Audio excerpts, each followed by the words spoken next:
আসসালামু আলাইকুম ওয়া রাহমাতুল্লাহি ওয়া বারাকাতুহু। কেমন আছেন সবাই? আশা করি আলহামদুলিল্লাহ ভালো আছেন। অনেকের প্রশ্নের জবাবে আজকে দুইটা কথা বলবো। বিষয় হচ্ছে বাউল শিল্পী তাহেরি ভণ্ড, মাজার পূজারি, পীর পূজারি, খানকা পূজারি, দরবার পূজারি। তাহার যে বর্তমান পরিস্থিতি, সেই পরিস্থিতির সাথে মিল রেখে আমার কথাগুলি আপনার সাথে শেয়ার করব। আমরা যখন এই ভণ্ড তাহিরির ইসলামের নামে, দিনের নামে, ধর্মের নামে ওয়াজ মাহফিলের মঞ্চগুলি নোংরা করে চলেছে, কৌতুক, অভিনয়, নিজের কিছু পণ্ডিত্য আর বাউল গান দিয়ে, সেই সময় আমরা ঠিক একই প্ল্যাটফর্মে তার এই নোংরামির প্রতিবাদ স্বরূপ আমরা যে সঠিক দিনের উপস্থাপন করে যাচ্ছি মানুষকে বোঝানোর জন্যে, তখন অনেকেই তার ভক্ত হয়ে বলে আমাদেরকে যে তাহিরিকে সরাসরি আপনারা ফোন করলে বা তার সাথে আলাপ আলোচনা করে সংশোধন করেন, দেখি আপনাদের কতটুকু সাহস আছে। আমরা বলবো তাদেরকে এই প্রশ্নের জবাবে যে আপনি এই বিষয়ে অজ্ঞ, কিছুই জানেন না। একটা জিনিস মনে রাখবেন, তাহিরি মিডিয়া জগতে আইসা যে মানুষকে পথভ্রষ্টতা করতেছে এবং ওয়াজ মাহফিলের মঞ্চটাকে নোংরামি করতেছে, ঠিক ওই মিডিয়ার মাধ্যমেই তার এই প্রতিবাদ আমরা করে যাচ্ছি। আর এর আল্লাহ দিলে মাশাআল্লাহ আলহামদুলিল্লাহ মানুষ গ্রহণও করতেছে।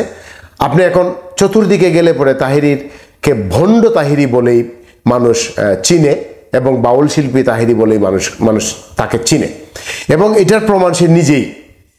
আর তাকে যারা প্রমোট করে বা তার পক্ষে যারা কথা বলে, এরা হচ্ছে আসলেই শরীয়তের পুরোপুরি বাহিরের লোক।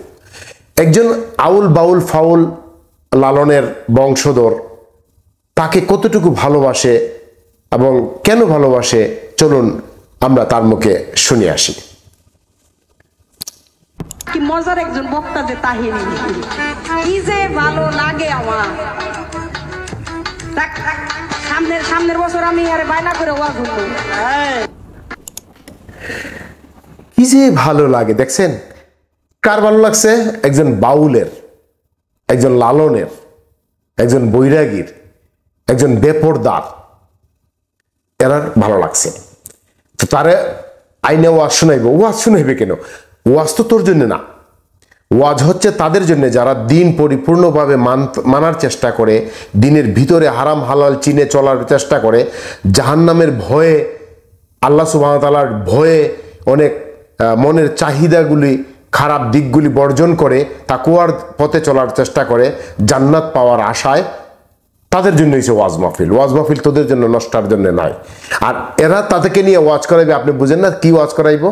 ওরা ওদেরকে নিয়ে তার গান গাওয়াইব, তার গান গাওয়াইয়া তার এই ওয়াজ মাহফিলের মঞ্চটাকে গরম করব।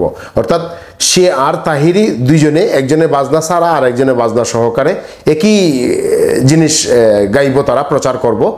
তো শুধু ডিফারেন্সটা উইথাউট মিউজিক আর উইথ মিউজিক, দ্যাটস ইট। আচ্ছা, এখন ওই লোক যে ভণ্ড, এটাকে আমরা জানতাম? মানুষ যে রাস্তাঘাটে বলে বেড়ায়, তাকে দেখলে যে মানুষ বলে ভণ্ড আইছে, ভণ্ড আইছে, এটাকে আমরা জানতাম না। সে নিজেই এসে মিডিয়াতে বলতেছে যে মানুষ আমাকে দেখলে বলে ভণ্ড। বিশ্বাস হয় না?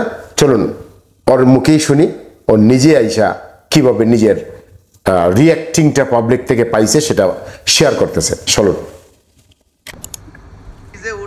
পিছন দিক দিয়ে পোলাপান ভণ্ড 4-5 বার বলছে আমার ক্লাসটা তখন নামানো ছিল, তো আমার এখানে তো কিছু থাকে, ভাবছিলাম যে আডুর মধ্যে মেরে দিব।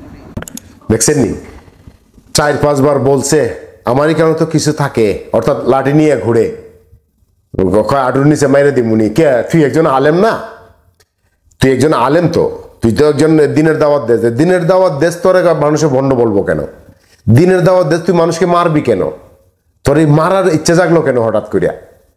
তো মানুষ যাকে তোকে ভণ্ড বলে, তুই ভণ্ডামি না করলে তুই মানুষ তোকে ভালোবাসবে। এই জন্যই আমরা তার এই কুকীর্তি, মানে ইসলামটাকে নোংরা করার যে পায়তারা করতেছে, এটার প্রতিবাদ স্বরূপ আমরা এই প্ল্যাটফর্মে প্রতিবাদ করে যাচ্ছি। আর তাকে খোঁজার আমার দরকার নাই, তাকে গিয়ে বলারও আমার দরকার নাই। আপনার যদি ভালো লাগে, আপনার যদি কষ্ট হয় আমাদের আলোচনা শুনে বা তার এই ভণ্ডামি আমরা প্রচার করার কারণে, তাহলে আপনি তাদের সাথে যোগাযোগ করেন, তার সাথে যোগাযোগ করে বলেন যে এইগুলো আপনি বন্ধ করেন, পাবলিক আপনাকে ভণ্ড বলতেছে। আর যদি মনে করেন যে না, তার এই ভণ্ডামি আমরা বেঠিক পথে উপস্থাপন করতেছি, তাহলে আপনার যদি ইলম থাকে, সাহস থাকে, তাহলে আসুন আমাদের সাথে বসুন তার পক্ষ হয়ে, আর আমরা বসবো কোরআন হাদিসের পক্ষ হয়ে। তখন আলোচনায় দেখি যে কে কতটুকু দিন সম্পর্কে ইলম অর্জন করেছেন। আল্লাহ সুবহানাহু ওয়া তাআলা সবাইকে বুঝার তৌফিক দান করুক, আমিন। আসসালামু আলাইকুম ওয়া রাহমাতুল্লাহি ওয়া বারাকাতুহু।